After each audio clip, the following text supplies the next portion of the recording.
Hey everyone, welcome to our weekly podcast uncovering the unknown, exploring the conspiracy theories. Lyuba Bochkova and Masha Kovaliova are with us in the studio today. Masha, can you please tell us how you got interested in conspiracy theories? Well, last summer I went to St. Petersburg and visited a lot of landmarks. On a tour of St. Isaac's Cathedral, we were told thousands of interesting facts, but these facts didn't always coincide with reality. And what about your beginning of the path in exploring the conspiracy theories, Lyuba? Well, I've always loved secret stories and unsolved mysteries. It is now the second year that I've been immersed in the environment of exposing various conspiracy theories. I watch a lot of videos on these topics and check the literature sources, if I really like the topic. I can call it kind of scientific approach. Masha, when you were talking about the beginning of your path in exploring the conspiracy theories, you mentioned that a tour of St. Isaac's Cathedral interested and inspired you. Can you tell us what facts confused you? For instance, this cathedral was named after Isaac Zamatovsky, but he wasn't an influential and feisty preacher. So why did Peter the Great decided to name this cathedral after an obscure preacher? I should also mention that the quality of polishing is amazing. It is so perfect that the question arises, what kinds of machines were used to do this? Manually?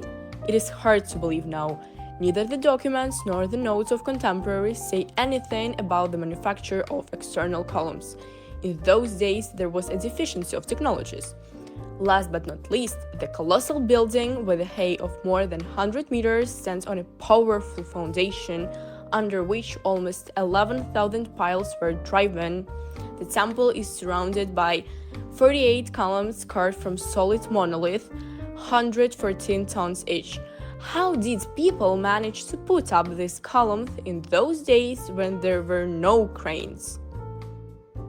Oh, and what do these facts prove?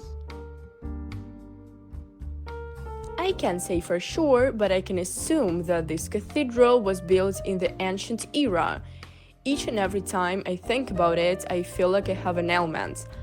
What if these ancient civilizations still exist? Lyuba, can you please tell us about a conspiracy theory that you're wary about?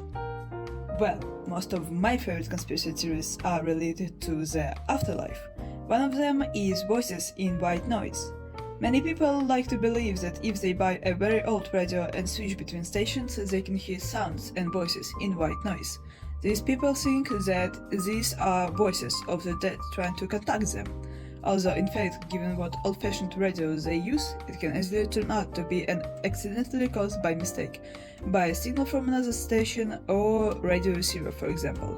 The funny thing about this theory about white noise is that in order to distinguish at least one single word, sometimes you need to invert the recording, speed it up or slow it down dozens of times. But still, it's better than the absence of any evidence, in their opinion. It sounds a bit creepy, but this theory exists and even went viral. Masha, do you have some other theories you would like to share with us? Yes. As you have already understood, I adore exploring St. Petersburg's conspiracy theories. That's why I want to share with you one more theory. I think that you all know that in St. Petersburg there are 18 drawbridges. The first drawbridge in Russia was the cast iron Blagoveshchensky. Its opening took place on November 21, 1850, in the presence of Nikolai I. So the first drawbridge was built 173 years ago. And at that time, there was a lack of technologies. And there's the theory that Peter the Great didn't build the city, he just dug it up. This is really impressive. Lyuba, can you share with us one more conspiracy theory? Oh well, since we are talking about something that never seemed to happen, how do you like the story of a man who didn't even exist? The story was quite popular a few years ago.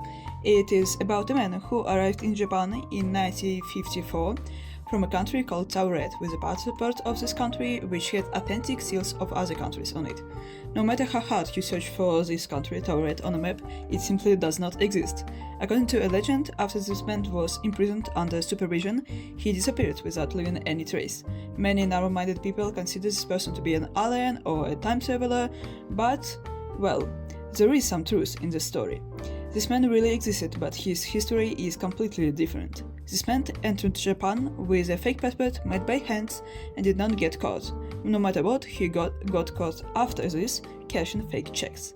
For this, he was sentenced to a year in a prison, and then he disappears as well, but not from our planet Earth, but from the information field. Girls, thank you so much for this discussion. I hope that our listeners like this information and probably will also be interested in exploring conspiracy theories.